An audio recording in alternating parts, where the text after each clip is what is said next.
হজ ও উমরার গুরুত্বপূর্ণ বিধান হলো তাওয়াফ পালন করতে হয় মসজিদুল হারামে প্রবেশ করে। মসজিদুল হারামে প্রবেশ করতে গিয়ে অনেকে কিছু ভুল করে থাকেন, যেগুলো থেকে বেঁচে থাকা জরুরি। এমন কিছু ভুল হলো: ১. কারো কারো ধারণা হজ বা ওমরা পালন করতে যাওয়া ব্যক্তিকে মসজিদুল হারামের নির্দিষ্ট একটি গেট দিয়ে প্রবেশ করতে হয়। যেমন কেউ কেউ মনে করেন উমরা পালনকারীকে অবশ্যই বাবুল উমরা গেট দিয়ে প্রবেশ করতে হবে।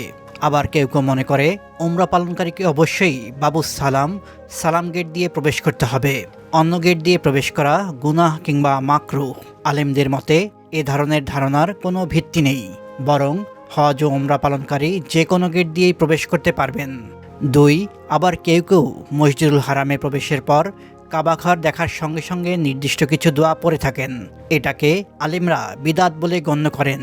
হজ ও উমরা পালনকারী ছাড়াও অন্য অনেকে সাধারণ মুসল্লির মাঝে প্রচলিত একটি ধারণা হলো মসজিদুল হারামে প্রবেশ করলেই কাবাঘর তাওয়াফ করা এবং তাইয়াতুল মসজিদের নামাজ পড়া সুন্নত।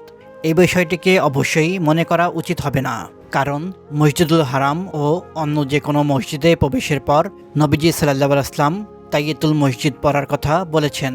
বর্ণিত হয়েছে, যখন তোমাদের কেউ মসজিদে প্রবেশ করে তখন সে যেন ২ রাকাত নামাজ না পড়ে না বসে।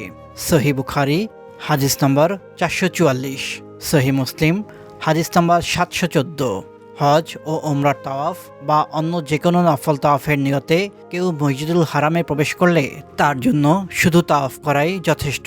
তাওয়াফের বাইরে অন্য কোনো নিয়তে মসজিদুল হারামে প্রবেশ করলে, যেমন কেউ যদি মসজিদুল হারামে নামাজের অপেক্ষা বা কোনো শায়খের দর্শে ক্লাসে উপস্থিত বা অন্য কোনো নিয়তে প্রবেশ করে, তাহলে তার জন্য সাধারণভাবে মসজিদে প্রবেশের কারণে ২ রাকাত নামাজ পড়া উত্তম।